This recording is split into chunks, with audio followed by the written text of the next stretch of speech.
Unitat 15. Transició, democràcia i autonomia. A la mort del general Franco, les lleis fonamentals preveien la continuació del règim franquista transformat en una monarquia no democràtica. Però, des del novembre del 1975, es va desenvolupar un procés de transició política en el qual es va promulgar la Constitució del 1978 i s'establí un sistema de monarquia constitucional. A Catalunya, la reivindicació d'autogovern va portar al restabliment de la Generalitat, a l'elaboració d'un estatut d'autonomia i a la celebració de les primeres eleccions autonòmiques del 1980. La transició es va desenvolupar entre l'any 1975 amb l'accés del tro del rei Joan Carles I i el 1982 amb l'arribada al poder del Partit Socialista Obrer Espanyol, el PSOE, que era un dels partits de l'oposició al franquisme. A partir del 1982 es va iniciar un període de normalitat democràtica en el qual dos partits s'han anat alternant al govern, el PSOE i el PP. Els inicis de la transició, 1975-1978. Immobilistes, reformistes i rupturistes. El panorama polític a la mort del dictador presentava tres alternatives. Els immobilistes defensaven la continuïtat del franquisme. Els reformistes apostaven per una reforma promoguda des de les mateixes institucions que culminés en una lenta i limitada democratització del règim. I finalment, la majoria de l'oposició antifranquista s'inclinava per la ruptura amb la dictadura i la construcció d'un nou sistema polític liderat per les forces democràtiques. El govern d'Àries Navarro.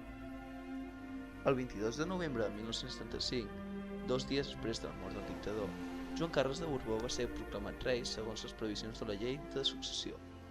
El monarca va disposar que continués al capdavant del govern Carlos Àries Navarro, que va incorporar al seu gabinet els reformistes Manuel Fraga Iribarne i José María Heredia.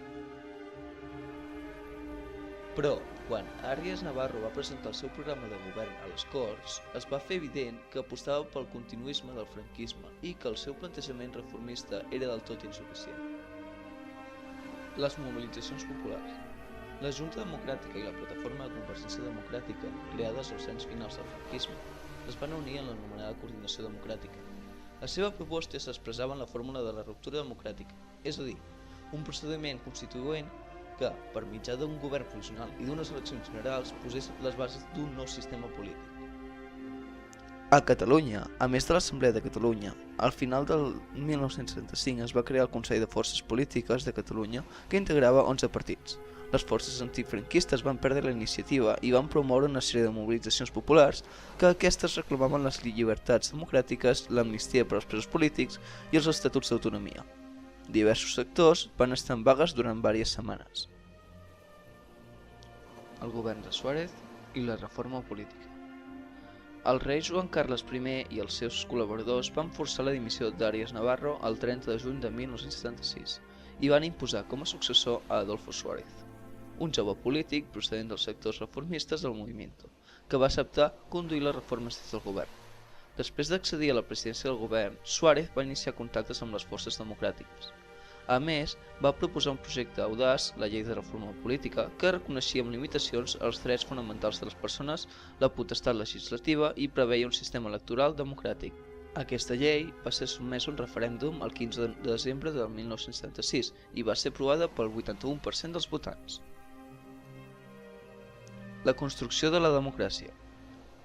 Els mesos següents de l'aprovació de la llei de reforma política va tenir lloc un procés d'intenses negociacions entre el govern i algunes forces polítiques democràtiques, per tal de reparar les condicions per a la celebració d'eleccions generals. Mentrestant, a tot arreu es multiplicaven les mobilitzacions i les demandes de democràcia. El camí vers la democratització es va completar amb una sèrie de decrets que van permetre la llibertat sindical, una amnistia per a delictes polítics comesos durant el franquisme i la legislació dels partits polítics i es van anar desmantellant totes les institucions franquistes. Es va dissoldre el Tribunal d'Ordre Polític, el Moviment Nacional i el Sindicato Vertical. Es va legislar els partits PCE i PSUV. Les primeres eleccions democràtiques. Les eleccions generals van quedar fixades per al 15 de juny del 1977 i s'hi van presentar la majoria de partits que havien constituït l'oposició al règim de Franco. Manuel Fraga Iribarne va crear un nou partit, l'Alianza Popular. Des del govern es va constituir la Unió de Centro Democrático, la UCD, el líder de la qual era Adolfo Suárez. La jornada electoral es va celebrar amb una normalitat absoluta i amb una alta participació. El triomf va ser per la UCD, i el PSOE va quedar en segon lloc. Adolfo Suárez va constituir el primer govern democràtic d'Espanya després de la Guerra Civil. Una de les primeres tasques del nou govern va ser la redacció d'una Constitució per establir les bases del nou estat democràtic. A Catalunya van guanyar els socialistes, encapçalat per Joan Raventós. El segon lloc va ser pel PSUV i l'UCD i el PDC va quedar en tercer lloc. La Constitució del 1978. La Constitució del 1978 tenia una política de consells, un caràcter progressista, una monarquia parlamentària, aboleix la pena de mort, tenia principis rectors de la política social i econòmica, estava a favor de la llibertat de mercat i donava el dret a l'autonomia. La recuperació de l'autonomia. El restabliment de la Generalitat de Catalunya. L'Assemblea de Parlamentaris Catalans demanava la restauració de la Generalitat, el retorn del seu president, el restabliment de l'Estatut i la construcció d'un nou govern provisional de Catalunya. Van haver-hi mobilitzacions populars al voltant de la campanya Volem l'Estatut. Llavors, el president Suárez va voler prendre la iniciativa i va negociar directament amb Tarradellas el restabliment de la Generalitat provisional i el seu retorn com a president després de 30 anys d'exili. En aquell moment hi havia poques competències, un ensenyament obligatori del català i comissió mixta de traspassos entre l'Estat i la Generalitat. L'Estatut d'Autonomia de Sau. L'Assemblea de Parlamentaris Catalans va impulsar l'elaboració de l'Estatut d'Autonomia i va nomenar una comissió de 20 diputats que van redactar un projecte d'estatut. El projecte, anomenat Estatut de Sau pel lloc on va tenir lloc les reunions del treball de la comissió, va ser aprovat per l'Assemblea de Parlamentaris el 16 de desembre del 1978. L'Estatut va ser sancionat per les Corts. A Catalunya es va celebrar el referèndum que va triomfar. L'Estatut reconeixia Catalunya com una nacionalitat. El català com a llengua pròpia tenia divisió de poders entre el Parlament, el President i el Consell Executiu, hi havia competències legislatives i executives, una policia nacional i un finançament. L'Estatut de les Autonomies. El procés de construcció de l'Estat de les Autonomies es va iniciar a partir del moment en què la Constitució va regular la possibilitat que totes les societats que ho desitgessin es convertissin en comunitats autònomes, regides per un Estatut d'Autonomia, amb un Parlament autònom, elegit per sufragi universal i amb un govern propi. Establia dos procediments d'accés a l'autonomia, un de més ràpid i complet, previst en l'article 151, al qual podien accedir directament les societats històriques i si complien unes condicions determinades si la decisió era aprovada per un referèndum. I hi havia un altre més lent, que era previst en l'article 143. Crisi econòmica i obstacles de la democràcia. Un context de crisi econòmica internacional. La transició va coincidir amb l'inici d'una crisi econòmica internacional arran d'una pujada del preu del petroli. A aquests problemes econòmics s'hi van afegir la incertesa política i el retard d'adopció de mesures contra la crisi. També hi va haver una disminució d'exportacions, una retallada de les inversions estrangeres, una caiguda dels ingressos per turisme i retorn dels immigrants a Europa. La crisi energètica va derivar en una profunda crisi industrial i, conseqüentment, l'atur va augmentar en un ritme anual molt elevat. La renda per càpita disminueix i es produeix un procés d'inflació. La caiguda de l'activitat econòmica a Catalunya va superar la mitjana espanyola. L'atur va augmentar a un ritme anual molt elevat i va passar del 8,1% al 19,9%. Tot això va frenar el corrent migratori i va contribuir a la caiguda de la taxa de natalitat. Els pactes de la Moncloa. Per fer front a la crisi econòmica, era imprescindible una entesa entre el govern i els partits de l'oposició. L'octubre del 1977, les principals forces polítiques van signar els pactes de la Moncloa, que contenien un seguit d'acords per al sanejament de l'economia i una programació d'actuació política. Els seus objectius principals eren la reducció de la inflació i la posada en pràctica d'un conjunt de reformes per repartir d'una manera equitativa els costos de la crisi, racionalitzar els consums d'energia, entre d'altres objectius. I hi va haver una reforma fiscal i una reforma de seguretat social. També es va procedir en una reforma tributària i va entrar en vigor l'impost extraordinari sobre el patrimoni, l'IRPF. Els obstacles de la democràcia.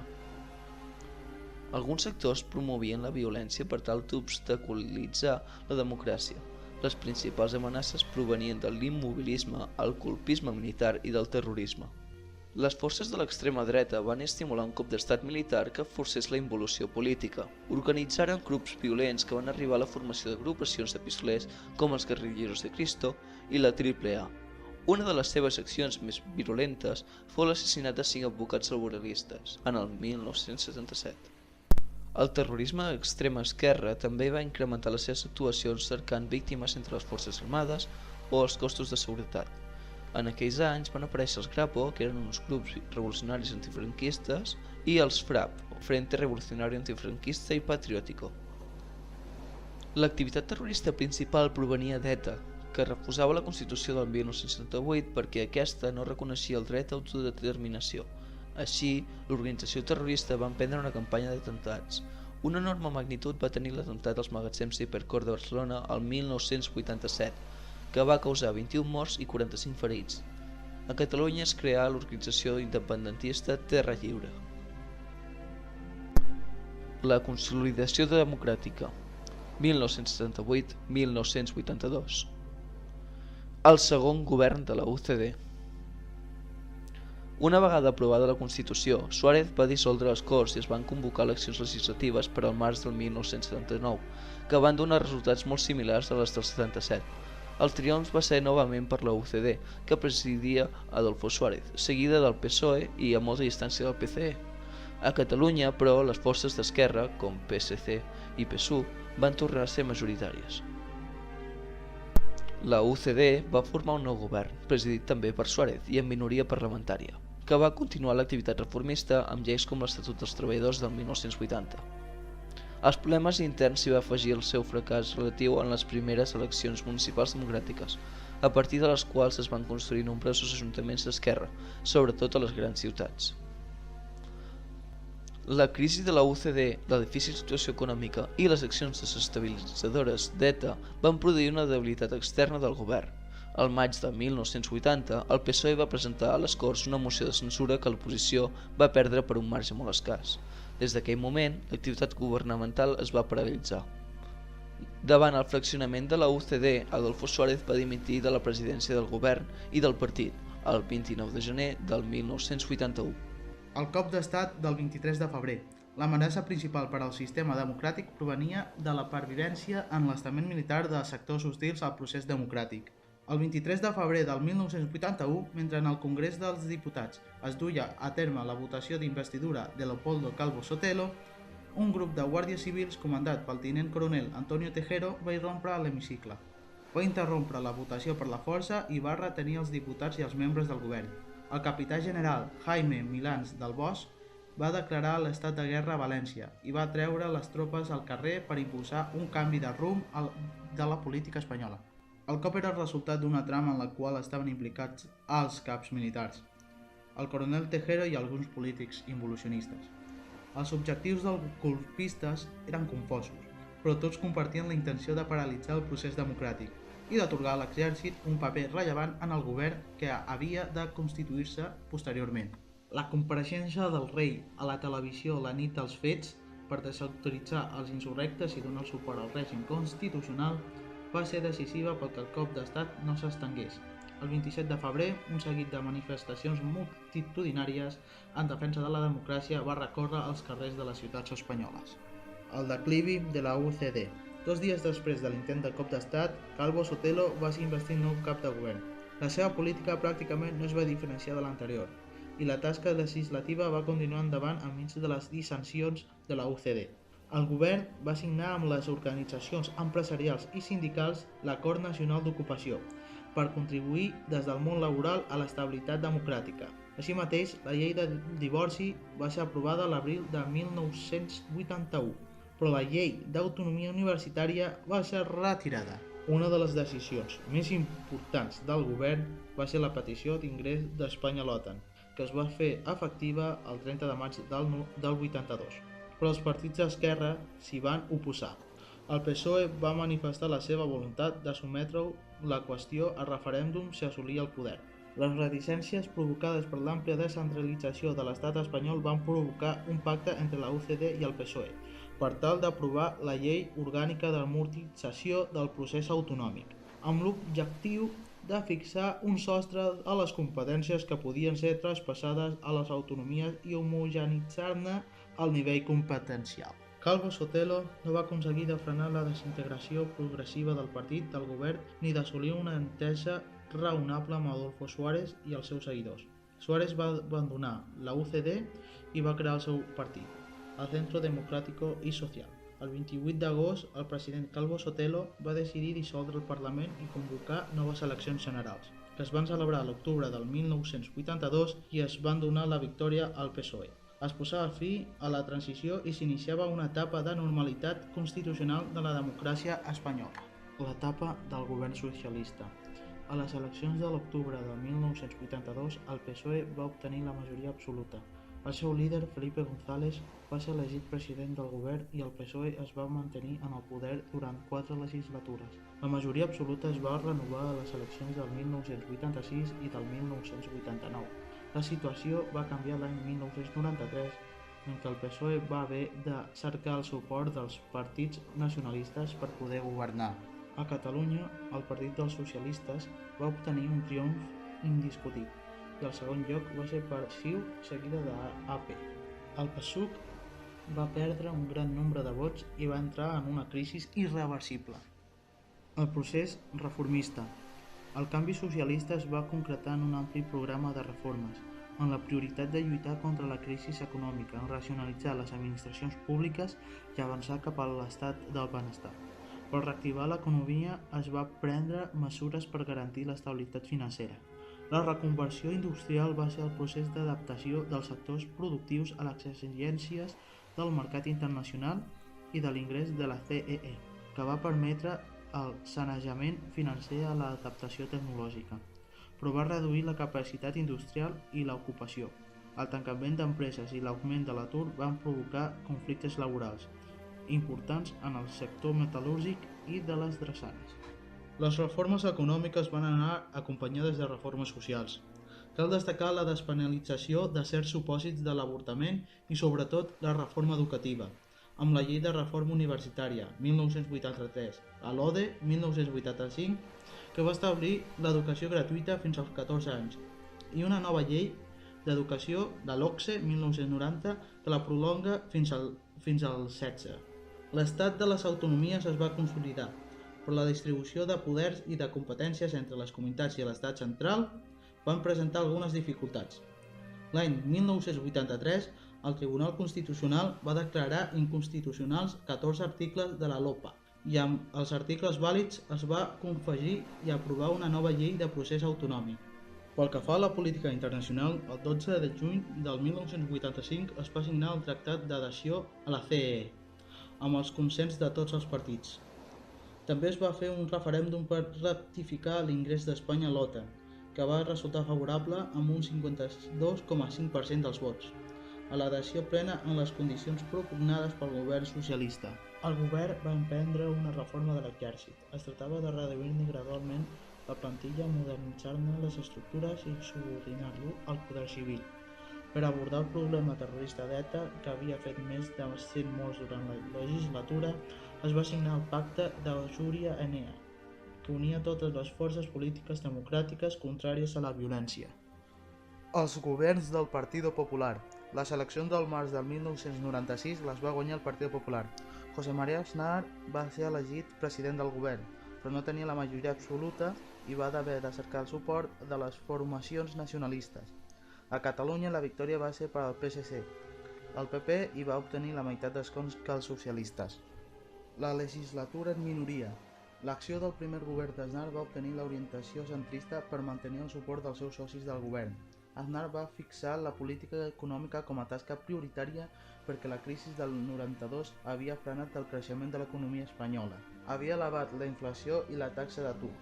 Per fer-ho, va mantenir una política social que assegurés l'estat del benestar i va iniciar el diàleg amb els sindicats i els empresaris. L'èxit econòmic més important va ser el fet d'assolir les indicacions que exigia la Unió Europea per l'ingrés d'Espanya en el grup de països que havien d'importar l'euro l'any 2002. Es va portar a terme una operació de privatització d'empreses públiques que va permetre recaptar els ingressos per equilibrar els pressupostos de l'Estat. Una de les qüestions més complexes va ser el deteriorament de les relacions entre el govern i el PNV, que van accentuar la polarització política al País Basc. L'any 1997, les massives mobilitzacions de protesta contra l'assassinat del regidor popular Herma M.A. Blanco a mans d'ETA es va esdevenir una forta denúncia no només contra ETA, també contra l'entorn polític abertzale. Els partits nacionalistes van decidir un canvi d'aliances. El PNV va tancar la coalició de govern amb els socialistes i va impulsar el Pacte Lizarra, que incorporava l'esquerra abertzale i incloïa qualsevol acord amb els partits no nacionalistes. Les eleccions legislatives de l'any 2000 van adjudicar al Partit Popular la majoria absoluta al Parlament. A Catalunya el Partit Popular es va mantenir en el tercer lloc. La segona legislatura del Partit Popular es va caracteritzar per la bona situació econòmica, però l'executiu va governar de manera diferent. La majoria absoluta li va permetre modificar la legislació socialista i elaborar un seguit de lleis noves. La llei d'estrangeria, que regulava l'entrada a Espanya dels estrangers, la llei orgànica d'universitats, la llei orgànica de qualitat d'ensenyament i la llei de partits. El PP va enfrontar-se a qüestions que van provocar una gran tensió social, com el Pla Hidrològic Nacional i el desastre ecològic del Prestigi. Una reforma del subsidi d'atur va provocar una gran vaga general. Va significar que la reforma fos retirada. El fet més polèmic va ser el suport que el govern espanyol va donar a la invasió de l'Iraq. A les eleccions del 2004, el PP va designar Mariano Rajoy com a candidat de la presidència. 3 dies abans de la data electoral, l'esclat de 10 bombes a trens de rodalies de l'estació d'Atocha va alterar dramàticament la campanya electoral. El govern en primer moment va culpar a ETA, però es va saber que va ser Al-Qaeda. Els socialistes tornen al poder. Les eleccions es van celebrar el 14 de març del 2004 i les previsions que auguraven una nova victòria del PP no es van complir. El PSOE, que presentava com a candidat José Luis Rodríguez Zapatero, va aconseguir un nombre més gran de vots i d'escons. A Catalunya, els socialistes van obtenir una gran majoria i el PP va disminuir la seva influència i l'ERC va millorar els resultats. La inesperada victòria socialista va provocar un clima polític caracteritzat per un grau de crispació i d'enfrontament entre el govern socialista i l'oposició dels populars. La primera mesura va ser la retirada immediata de les tropes espanyoles de l'Iraq. El govern també va derogar el Pla Hidrològic Nacional i va reformar les 2 lleis educatives aprovades pels populars. Va promulgar noves lleis socials com la Llei Orgànica per la Igualtat Efectiva de Dones i Homes i la Llei de Dependència. Es van renovar alguns estatuts d'autonomia, com els de Catalunya, la Comunitat Valenciana i Andalusia, amb l'objectiu d'incrementar l'autogovern. El sistema de partits a Catalunya. La dinàmica de la societat catalana i les seves tendències electorals han consolidat a Catalunya un sistema de partits diferenciat a la resta d'estats. A Catalunya presenta un sistema més pluripartidista. El govern tripartit d'esquerres. A les eleccions autonòmiques del 2003, el PSC va ser el partit més votat, encara que CiU el superava en nombre d'escons. La Unió de Forces d'Esquerra va elegir el socialista Pasqual Maragall com a president de la Generalitat al capdavant d'un govern de coalició tripartit que acorda un programa conjunt de govern a l'anomenat Pacte de Trinell. El principal projecte d'aquest govern va ser l'elaboració d'un nou estatut que reconegués el caràcter nacional de Catalunya, ampliés la qualitat de les competències de la Generalitat, millorés l'autonomia tributària i el proclamés uns drets i deures dels ciutadans davant dels poders públics de Catalunya. El text estatutari va ser aprovat per al Parlament el 2 de setembre del 2005 amb el vot favorable de tots els partits catalans. Finalment, i després que el text patís una notable retallada, va ser aprovat al març del 2006. El vot negatiu d'ERC va forçar Maragall a remodelar el govern i a convocar eleccions anticipades, tot anunciant la seva renúncia a presentar-se. I José Montilla va ser designat nou candidat al PSC a la presidència de la Generalitat. El creixement econòmic. Després de la greu crisi econòmica iniciada al 73, les economies occidentals van començar cap a l'any 1986 un procés de recuperació i de creixement en la qual Espanya i Catalunya van participar intensament. Fase de creixement 1986-1991. L'economia espanyola va tenir una fase expansiva amb una reactivació important de la inversió, un augment del PIB i una disminució sensible de la taxa d'atur. Fase de recessió 1992-1997. El cicle recessiu va comportar la reducció de la taxa d'increment del PIB i l'augment de la inflació i de la taxa d'atur, que va assolir la xifra d'1 milió de persones al 1994. Fase de creixement 1998-2008. La baixada dels tipus d'interès va fomentar la inversió i el consum i es van crear 2 milions de llocs de treball. A la fase final, l'aspecte més negatiu va ser l'enorme puja de preu dels productes energètics, només frenada amb l'inici de la crisi financera internacional al 2008. L'any 2008 es va iniciar una crisi financera mundial provocada pels abusos especulatius. Això ha comportat un retrocés radical en la concessió de préstecs, fet que ha repercutit de manera negativa en el mercat immobiliari i ha provocat un descens del consum. La frenada de la construcció i els problemes bancaris a Espanya i a Catalunya han provocat una crisi industrial derivada de les dificultats financeres de les empreses i de la frenada del consum. Moltes empreses han fet fallida i d'altres han fet reestructuracions dràstiques de les plantilles, la qual cosa ha provocat un increment notable a l'atur i l'inici d'una recessió econòmica de gran magnitud. Les mesures per pal·liar els efectes de la crisi es prenen per primera vegada de manera concertada a escala europea i internacional i consisteixen a atorgar ajudes públiques als sectors en crisi i a promoure programes de despesa pública i de protecció social. El canvi demogràfic i social. La societat espanyola i la catalana han experimentat canvis demogràfics i de mentalitat social importants. Espanya ha deixat de ser un país d'immigrants per convertir-se en un país receptor d'immigració, i Catalunya ha acollit un percentatge molt elevat d'aquests nous immigrants. A l'any 2008, la població a Espanya va superar els 45 milions d'habitants i a Catalunya els 7 milions, unes xifres impensables fa només 12 anys, en què es considerava que el reduït creixement natural, la baixa natalitat i l'envelliment progressiu de la població provocarien l'estancament demogràfic. Aquestes previsions han estat alterades a conseqüència de l'arribada massiva d'immigrants. L'immigració ha fet augmentar la natalitat. La majoria d'immigrants provenen del Marroc i de l'Amèrica Llatina, però també dels països de l'est. Una nova estructura laboral. L'expansió econòmica de les darreres dècades ha provat l'increment de la població ocupada a Espanya. Aquest creixement provocat en part per la incorporació massiva de la dona al treball. Tanmateix, i per tal d'aconseguir més competitivitat, la creació d'ocupació es va portar a terme en unes condicions difícils per a molts treballadors. La precarietat laboral afecta gairebé a un terç dels assalariats. La crisi iniciada el 2008 va provocar un canvi radical d'aquesta tendència i al darrer trimestre de l'any 2008 l'atur va arribar al 12,9% de la població activa espanyola i a l'11,8% de la catalana. La transformació de les mentalitats. Juntament amb els canvis socioeconòmics, s'ha produït un procés de transformació de les mentalitats, de les actituds i de les costums. L'estructura familiar s'ha produït un canvi de la família tradicional i s'ha estès a models de famílies alternatius, com per exemple les famílies monoparentals. Aquest fet, unit a la prolongació dels estudis i la precarietat laboral, ha endarrerit l'edat d'emancipació dels joves. El paper de la dona a la societat ha experimentat una gran revolució, a partir de la incorporació generalitzada de dones al mercat laboral. Els comportaments dintre de l'esfera de la família continuen reproduint en gran manera els rols tradicionals que imposen a les dones les feines domèstiques, a més de la feina que puguin tenir fora de la llar.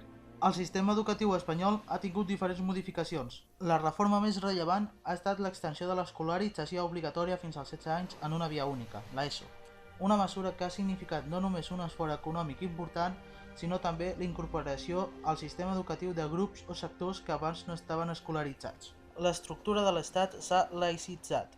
La societat espanyola ha passat un procés clar de secularització perquè molts actes socials importants han anat produint-se cada vegada més al marge de l'Església i han esdevingut només actes civils.